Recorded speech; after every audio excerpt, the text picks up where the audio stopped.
Hola Eduardo, ¿cómo estás? Eh, Empezamos una conversación dentro del ciclo de conversaciones por la vida, ¿ya? Conversaciones por la vida. Estamos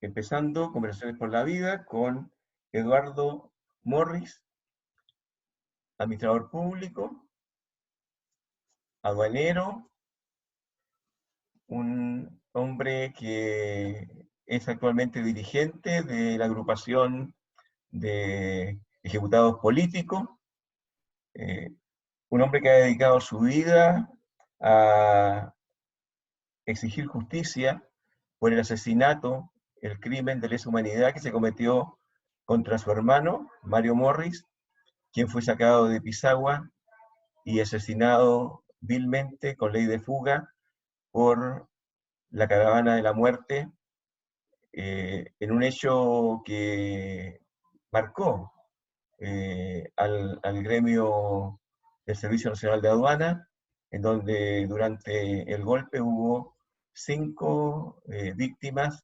de la represión más brutal de que se tenga historia en Chile. Eh, Eduardo, antes que nada, como tu colega de aduana, compañero de universidad, quiero que partamos haciendo una conmemoración a este hecho que marcó la vida de la familia Morris. Eh, Quiero también recordar a Olguita, que hizo de su lucha desde el sitial de la mujer un hito, digamos, de lucha primero desde el exilio, luego reincorporada a Chile por la justicia. Y tú, que has seguido en forma persistente tratando de que exista verdad y justicia en Chile.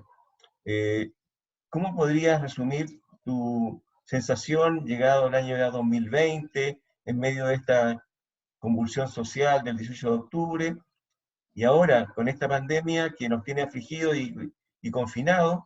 ¿Cómo ves tú, cómo te sientes en términos de esta memoria histórica que tú estás representando? Oye, Hernán, colega, amigo, compañero de trinchera durante tantos años, cuando tú te remontas al año 70, han transcurrido nada menos que medio siglo, 50 años en esta pelea por un Chile mejor, por una sociedad más justa, por que, como decía Job, el hombre no sea lobo del homre. ¿Ah? Bueno, la vida personal nuestra, como la de muchos chilenos y familias chilenas. Nosotros éramos 9 hermanos, nuestros padres de un origen bien modesto del Cerro Barón, pasamos después a Esperanza, donde nos criamos, donde nos incorporamos a la lucha política, a la lucha social, fuimos partidarios de las campañas presidenciales del compañero Allende y tuvimos esa tremenda satisfacción un 4 de septiembre de 1970 de ganar el gobierno con la Unidad Popular. Todos sabemos lo que ocurrió 3 años después, el golpe de Estado, y yo califico la matanza como un delito de genocidio, el exterminio de un grupo social de nuestro país por razones políticas, ideológicas.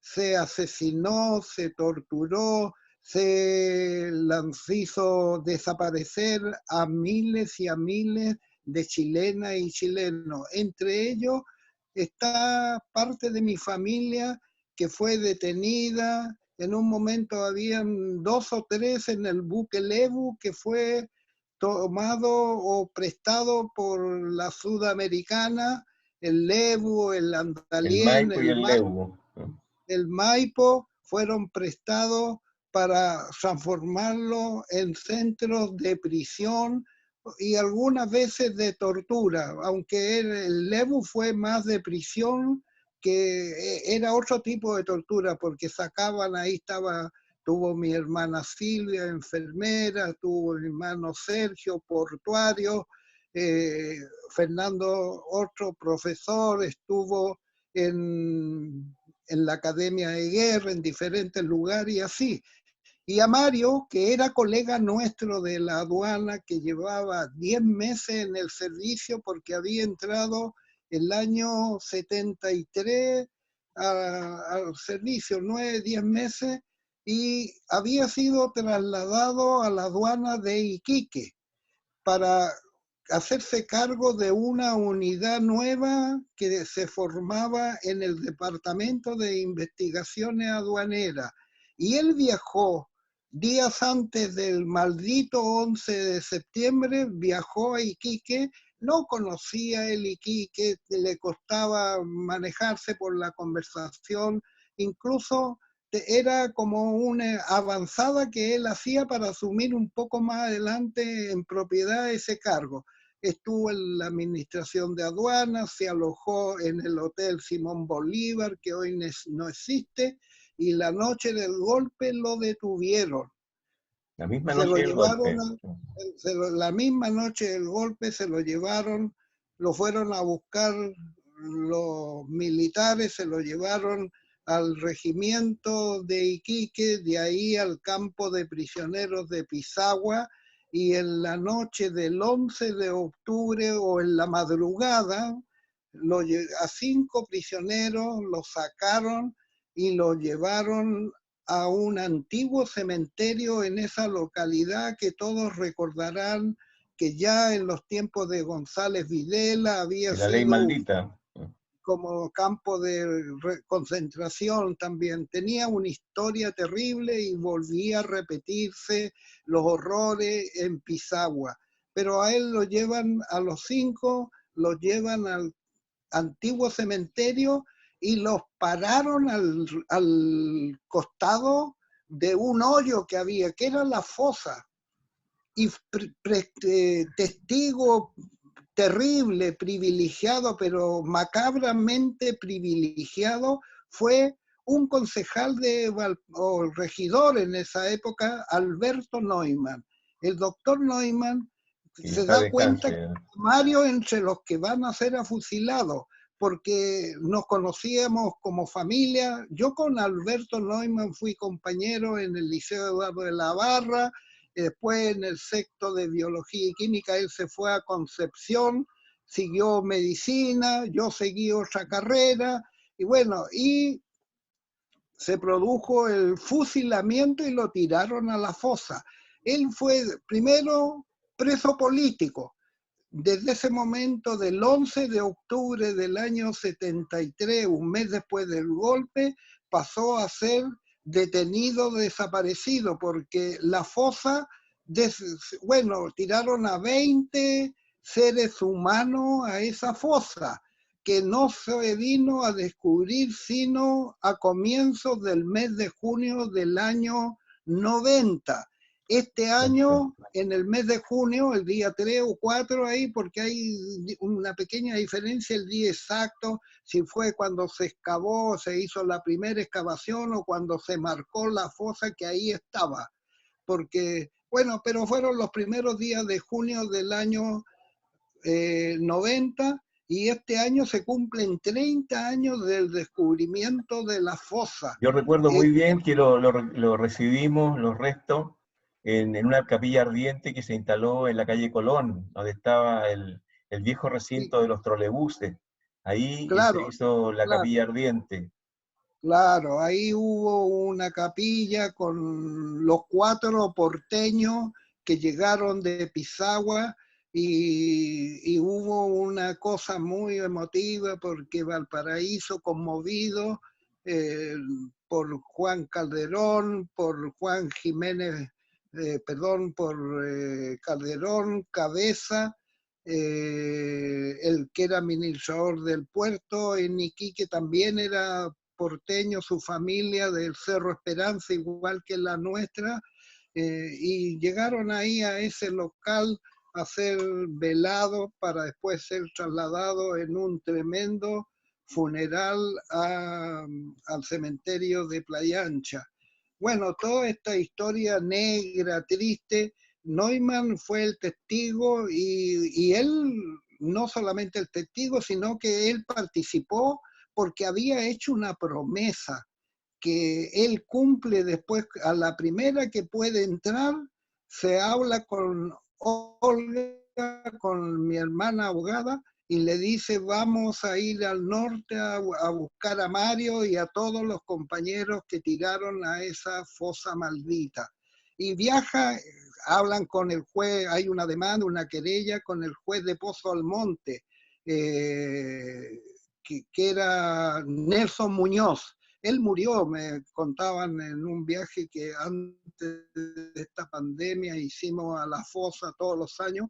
Él murió, pero es bueno recordar porque fue un juez digno que hizo su pega como corresponde y durante días recorrieron el desierto por la cercanía del cementerio antiguo abandonado de Pisagua hasta que encontraron el lugar exacto. Él y varios que estaban en esa búsqueda de esos tantos años de compañeros desaparecidos. Bueno, ahí después ya encontrado los restos es ejecutado político. Y nosotros, no solamente desde ese día en que aparecen los restos, ahí hay un hecho muy curioso que yo creo que es bueno que quede grabado para la historia, para la para la memoria. memoria. Mira, el departamento nuestro, tú como colega aduanero, tenía como función la represión de 2 delitos aduaneros. En el Ya, fondo había vamos a ir a eso, justamente a eso te quería llevar. Excelente que lo toques. ¿Ya? Entonces, reprimíamos desde el Departamento de Investigaciones el delito de fraude, que lo reprime toda la aduana, pero más específicamente lo hacía el departamento, y el delito de contrabando. Pero también tenía como función entre eso, sobre todo en el de contrabando, uno muy específico que es el narcotráfico. Y en esa investigación del narcotráfico en Chile, el departamento con funcionarios de Iquique habían descubierto, detectado y reunido las pruebas de una red de narcotráfico en el Poder Judicial en Iquique, en la Corte de Apelaciones, en algunos tribunales menores de la Corte, y se le había entregado un dossier con todos los antecedentes al presidente de la Corte Suprema en esa época. Y habían sido suspendidos en sus funciones algunos jueces, y entre ellos Mario Acuña. Mario Acuña, que era del abogado de la Corte y suspendido prácticamente, iba a ser echado o ya estaba expulsado porque eran días esos previos al golpe de Estado, eran muy agitados. ¿Y qué hace la dictadura después que se da el golpe de Estado? A este narcotraficante Mario Acuña lo nombra fiscal militar. Y él decide sobre la vida y la muerte de todos los que estuvieron en sus manos, entre ellos los que lo investigaron, los que le probaron su participación en una red de narcotráfico. Entonces, él ordenó fusilar, y además, y hay que decirlo, en la fosa aparecen dirigentes comunistas, socialistas, miristas, de izquierda cristiana, pero también aparecen algunos que trabajaban con él, que para evitar cualquier delación o que hablaran más de la cuenta, también lo fusiló. Un mafioso de... Y algunos decían, ellos no son políticos, pero son víctimas de la dictadura y son las pruebas de el salvajismo, de la brutalidad de ese tipo, que murió desquiciado en Iquique porque se transformó en un alcohólico tremendo, y dicen que murió prácticamente como un estropajo en la calle. Bueno, una muerte también, yo Digna no digo que, de su nivel. pero claro, pero eso. Y ahí se destacaron de la brutalidad el comandante de la sexta división del ejército, el general Carlos Forestier, un asesino redomado, y el jefe directo del campo de concentración de Pisagua, Ramón Larraín, que eran de los compañeros de aduana, compañeros de partido, vecinos, amigos que estuvieron en ese campo, que era un psicópata criminal, Ramón Larraín. Bueno, es una historia muy triste, muy larga, pero hay que Hay que recordarla, recordarla. claro, hay que decirlo, emociona, conmueve cada vez que lo relatamos, pero tenemos la obligación de hacerlo, de dejar este testimonio para las futuras generaciones. Esta es una parte pequeña de lo que fue este genocidio. Mira, el genocidio tiene varias características. Como delito, ya dije yo la definición, que es el exterminio de un grupo nacional por razones religiosas, étnicas, culturales, también sociales, todo, a un grupo nacional.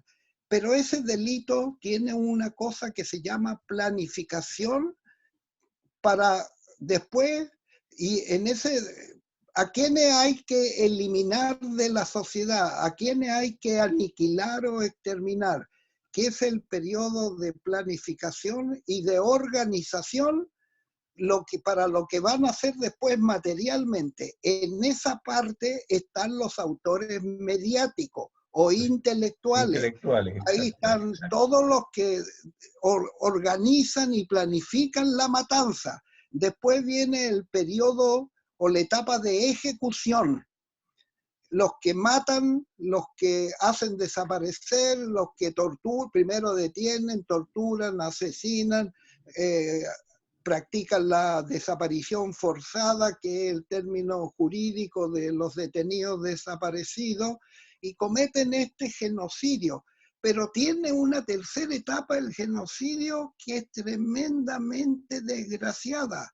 Es la naturalización del crimen masivo, y a la sociedad le hacen entender, y todos los intentos en cierto modo tuvieron éxito en Chile, que había que matarlo, algo habrán hecho, ¿por qué lo iban a Por así?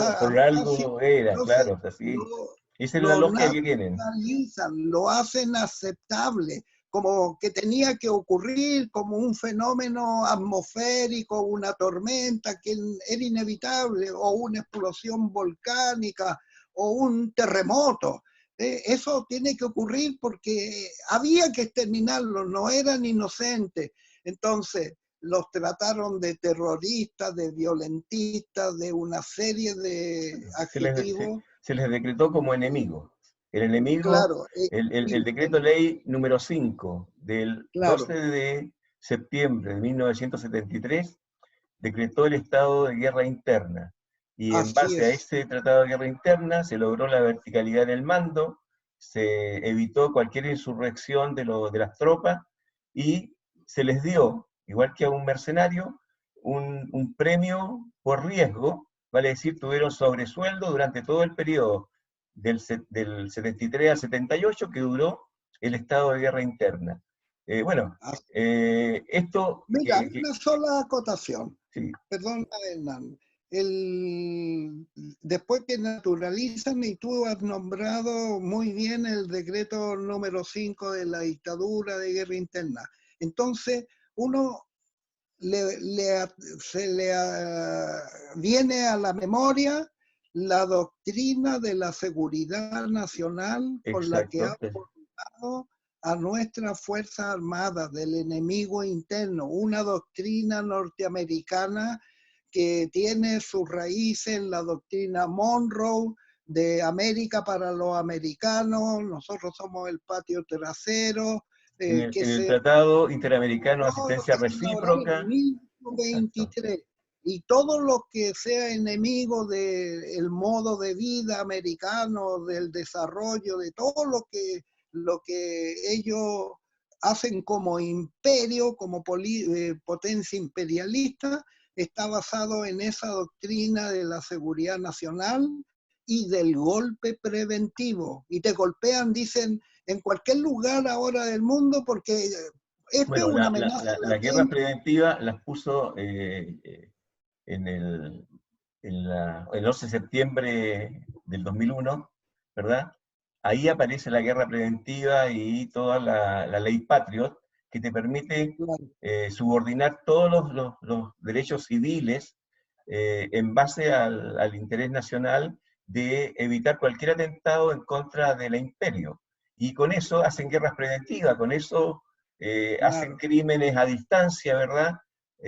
Y se mantuvo Guantánamo como una cárcel secreta y tantas otras cárceles que hay en el mundo. Por eso mismo se está persiguiendo a periodistas que han trabajado en el relevamiento, digamos, de este ocultamiento que tiene el manejo de la información. Julian Assange, que está Exactamente. detenido, ¿verdad? Porque el australiano que hizo Wikileaks, que destapó toda la olla de la corrupción en Estados Unidos y en Europa, bueno, está perseguido y hay campañas internacionales para su liberación porque lo han sometido a una cárcel totalmente injusta en base a la guerra preventiva que tú señalabas. Mira, ellos cuando establecen y forman con el enemigo interno, ellos crean fronteras ideológicas, ya no solamente la frontera entre los países son las altas cumbres, los ríos, las demarcaciones territoriales, que son fronteras físicas. Que se respeten o no, bien o mal, es otra cosa. Pero ellos crean la frontera ideológica que pasan por aquí, por la cabeza. Cómo tú piensas, cómo tú tienes una concepción de sociedad diferente a la que imponen ellos de manera tan brutal, tan prepotente, tan imperialista. Y esa frontera que pasan por la cabeza la complementan con lo que tú también has señalado a partir del 2001 del golpe preventivo. Y golpean en cualquier lugar. Bueno, eso es más o menos el contexto de lo que le ocurrió a mi hermano, a un grupo de aduaneros y a miles de chilenas y chilenos que fueron asesinados.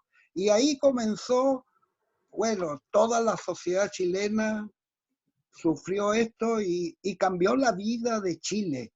17 años de dictadura, de brutalidad, de terrorismo de Estado, de cosas horrorosas.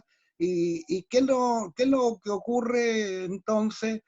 Nosotros como familia, después como organización, empezamos primero la búsqueda porque estaba desaparecido, después de encontrado, pelear por la verdad, por la justicia, buscar a los responsables.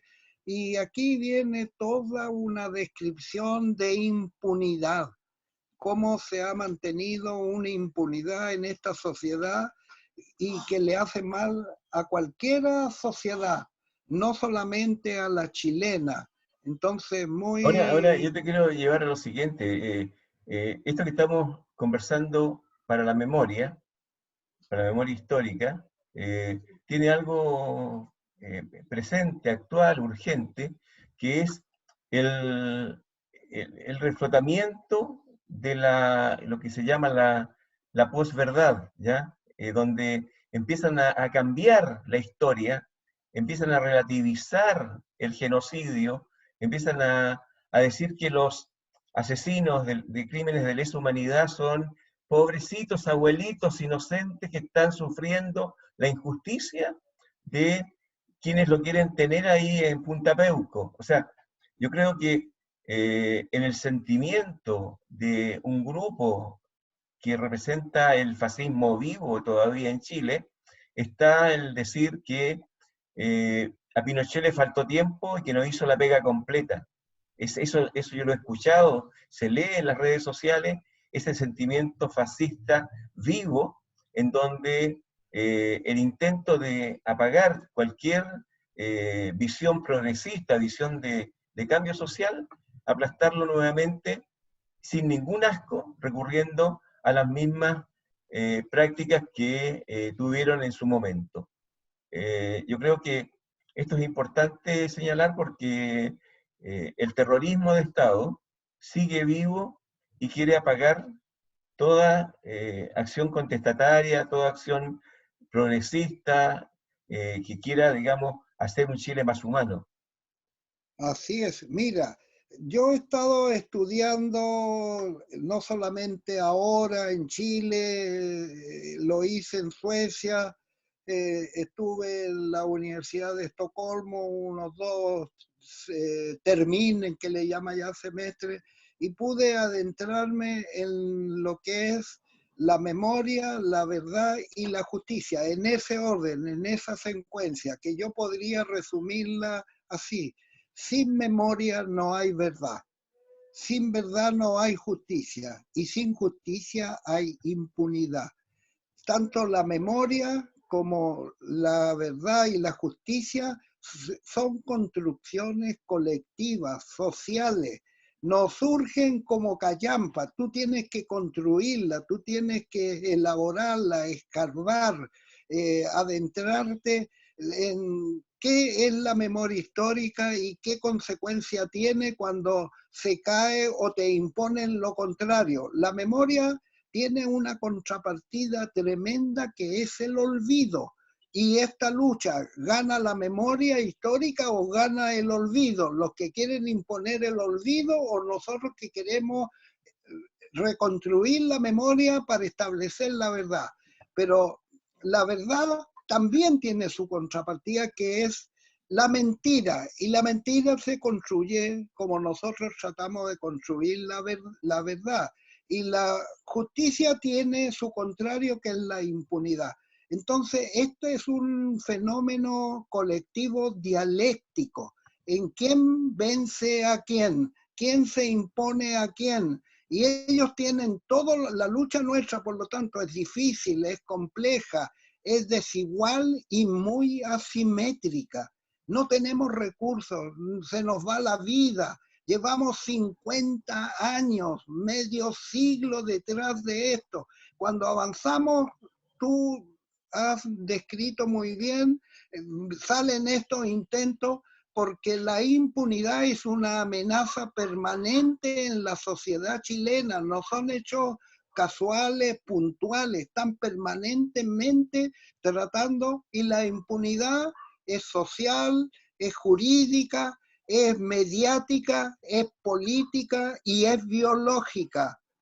Es biológica. Cuando se mueren los asesinos de lesa humanidad, no se puede hacer una causa criminal, una querella, porque el asesino no existe, ya se murió. O se mueren Se mueren las víctimas, se mueren las víctimas y sus claro, familiares. la verdad, la impunidad biológica, y se acaba. Entonces, de ahí la dilación que se hace para, si no, porque saben que de una u otra manera van a ser condenados, no con las penas que se merecen y de acuerdo a la gravedad de los delitos, sino que siempre se ha encontrado, mira, estos asesinos, en una declaración de la agrupación de familiares de ejecutadas y ejecutados políticas y políticos, y de detenidas y detenidos desaparecidos, se establecen varios puntos que hemos elaborado.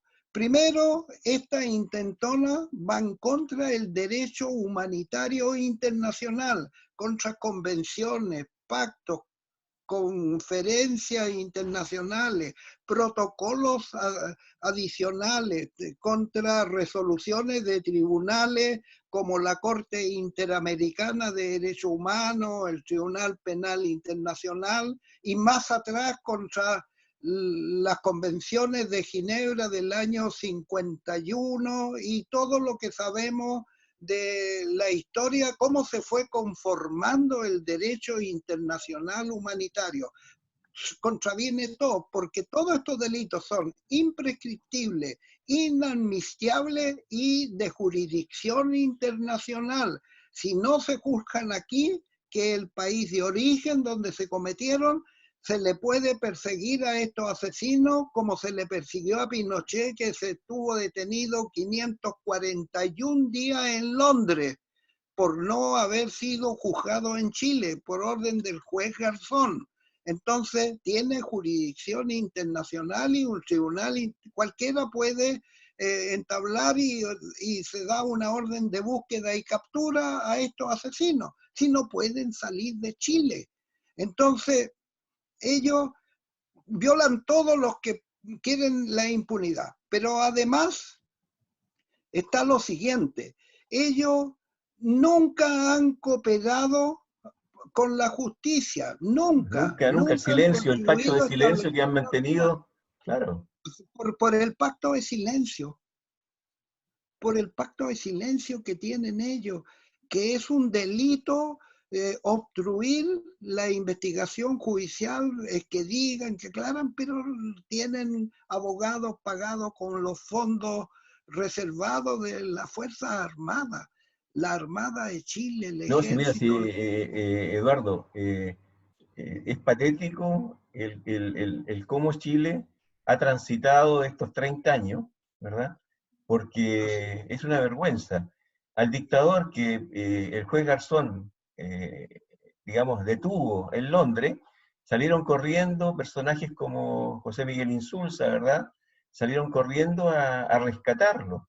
Eh, el tipo, el, el- el- el- el juicio que se le hizo por el escándalo de malversación de caudales públicos, el caso Rix, también fue diluyéndose y son poquísimos lo que se pudo recuperar para el erario público. Y ahora nos encontramos con esta embestida del fascismo nuevamente, que ha tratado así es. de borrar la memoria, de relativizar los crímenes de la dictadura y dejar pavimentado el camino para otra acción igualmente brutal, que puede ser apagar el estallido social, como ha ocurrido en estos 6 meses, ¿verdad? Con más de 300 mutilaciones a los ojos. O sea, hay algo que se mantiene, la dialéctica de la respuesta, de la reacción a cualquier protesta social es siempre brutal, y es siempre la violencia y la mutilación a las personas.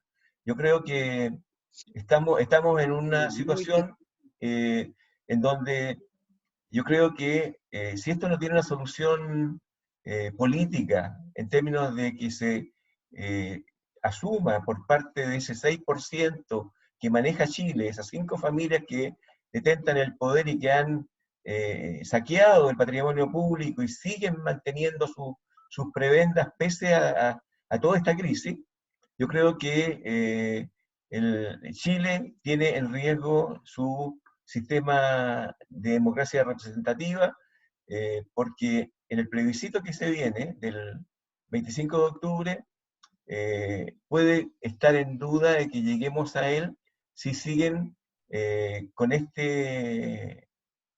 actitud soberbia las fuerzas de la reacción. Yo creo que así es. la clase política ha sido servil.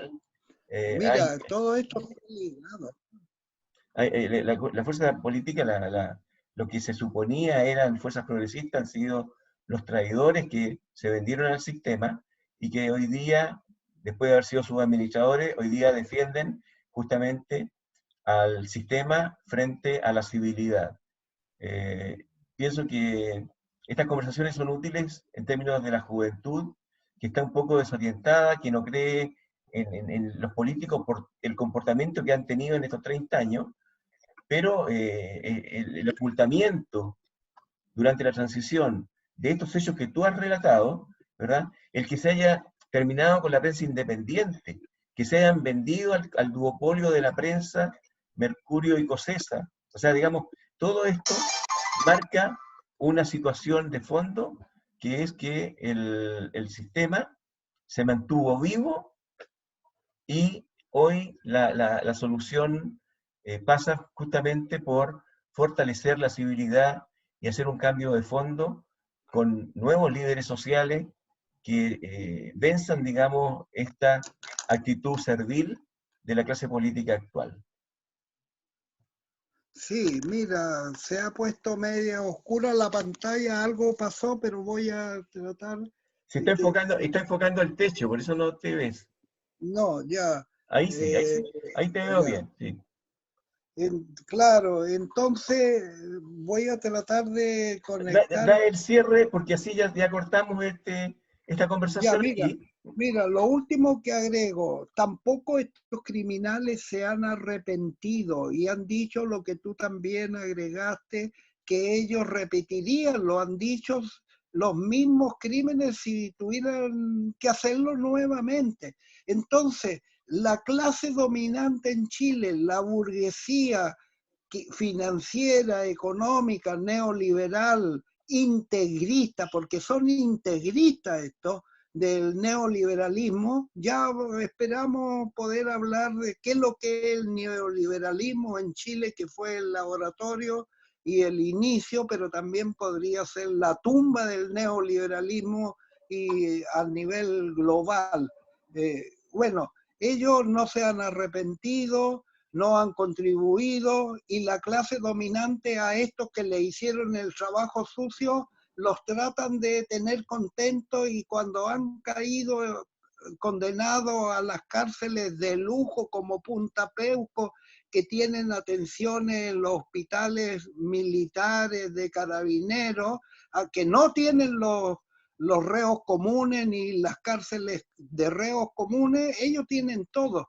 Y además ellos tienen una serie de otras ventajas. Álvaro Corbalán, cuando estaba en Punta Peuco, se le sorprendió en un balneario del litoral para el lado de Algarrobo y tenía el trabajo de inteligencia en el hospital militar donde se hacía el enfermo y estaba un mes, una semana haciendo condenado y todo haciendo trabajo de inteligencia. Es que es una cosa realmente horrorosa esto. Y aquí los políticos hay que decirlo, de la Concertación, salvo contadas excepciones y honrosas excepciones, avalaron todo esto. Y la teoría era, no, Chile hay que construir un país posible, gobernable, y el pasado es muy molesto, es medio complicado, tapémoslo, olvidémoslo, como si eso resolviera el problema de la inmundicia.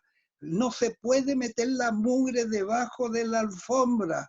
Una sociedad que avala la impunidad, la mentira y el olvido no tiene ningún destino que pueda ser plausible, vivible, justo en lo social, equitativo en lo económico. No puede. Y hay que seguir peleando por esto. Por eso estamos en esta batalla nosotros, Hernán. Y esta tribuna que tú nos abres tiene un valor inmenso porque pocas veces nos podemos expresar. Mira, yo estuve testimoniando frente a la comisión, a la delegación de el Consejo Interamericano de Derechos Humanos que estuvo acá en la Universidad de Valparaíso, ahí en el CEAD, en Blanco con Rodríguez, y planteé resumidamente esto, porque ahí hubo varios testimonios, pero para la prensa grande, la llamada la prensa nacional, que está en manos de los consorcios transnacionales o de los grupos económicos, financieros de este país, nosotros no tenemos cabida. No, A lógico, nosotros eso. nunca nos van a llamar a decir estas Mira, verdades en, verdaderas. en periodismo independiente, yo tuve la suerte y la oportunidad de escribir justamente un artículo cuando la crueldad se hizo rutina, que lo escribí en el diario El Mostrador, el año 2003 o 2002, por allá. Ya, Que justamente el primer homenaje público que se hacía a los mártires de la aduana. Eh, y eso marcando que la persecución, tú marcaste el narcotráfico, pero también estaban las investigaciones a las mineras por las exportaciones de concentrado, y estaban las investigaciones a las compañías navieras, que casualmente después facilitaron los buques, cárcel, ¿verdad? Que tú nombraste, el Maipo y el Lebu, ¿ya? Pero, ¿qué se investigaba? Se investigaba el fraude por los descuentos de fidelidad que le daban a las compañías navieras, las conferencias de flete extranjera, y eran dineros que quedaban fuera del país. Y en ese tiempo, una fuga de uy, divisas era un fraude cambiario de gran importancia para el país, qué y bueno, ellos cometían ese fraude cambiario. Bueno, qué eso, bueno que tú yo te en ese acordaste. tiempo, estaba en Pudahuel, y vi cómo el Departamento de Investigaciones Aduaneras, yo estaba trabajando en exportaciones en Pudahuel, y tuvimos un seminario que justamente se iniciaba la lucha antidroga y se hacía con el patrocinio del FBI de Estados Unidos, ¿ya? El Departamento de Investigaciones Aduaneras era el que recibía la instrucción del FBI en materia antidroga. Y eso, nosotros tuvimos la ocasión de participar en el primer seminario que se hizo en la aduana de Pudahuel. Entonces, cuando después acusan al Departamento de Investigaciones Aduaneras como que eran terroristas, ¿verdad?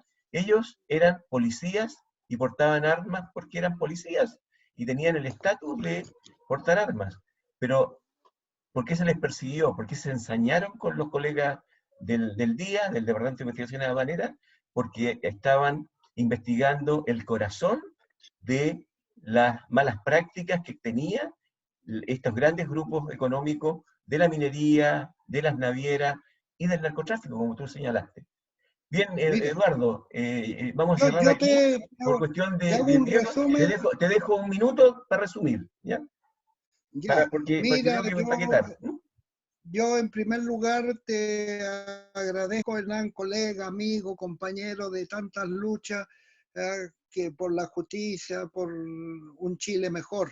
Y espero que quienes vean esto puedan asimilarlo bien y realmente apoyar las buenas causas que Chile necesita que se apoyen. Nosotros no tenemos posibilidades de acceder a otros medios, sino a estos alternativos. Por eso tu trabajo y tu posibilidad que abre de este medio es súper valioso y hay que explicar eso que nos afecta personalmente, pero lo que tú relataste del trabajo del día.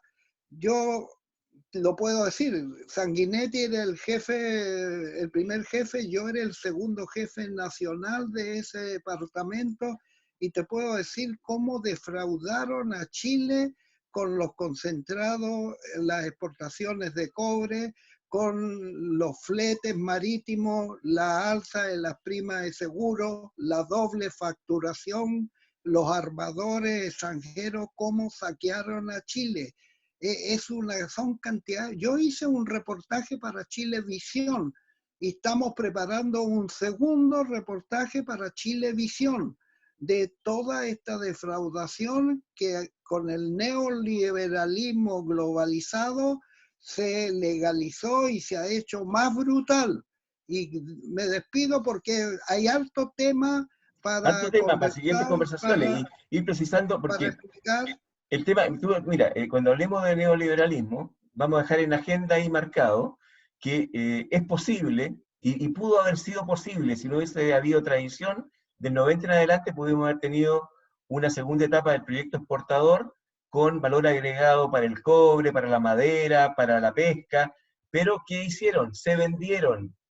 Hemos sido víctimas de ese genocidio que tú relataste, pero también de una enorme tradición de la clase dirigente que nos representaba y que suponíamos eran nuestros compañeros de ruta, pero fueron el peor cuchillo porque nos vendieron siempre el discurso de izquierda, pero ellos cobraban con la derecha, como decía Óscar Andrade. Nos vemos Así entonces, es. Eduardo. Nos vemos. Muy bien, a todos, a ti en particular y a todos los que puedan escucharnos y vernos, este primer encuentro desde un enclaustramiento voluntario. Les deseamos que se cuiden, que la salud hoy día es lo primero y la vida son las tareas esenciales. Si queremos seguir haciendo política, denunciando tanta injusticia, tanta impunidad, tenemos que cuidarnos la salud y la vida. No Sobrevivir es la orden del día, sobrevivir. la orden, no le den ventaja a este asesino silencioso que ataca arteramente y que mata. Por eso es, lo dices tú, la orden y la tarea del día es salud y vida, sobrevivir. Hasta el Eso, próximo encuentro. hasta el próximo encuentro. Gracias. Gracias.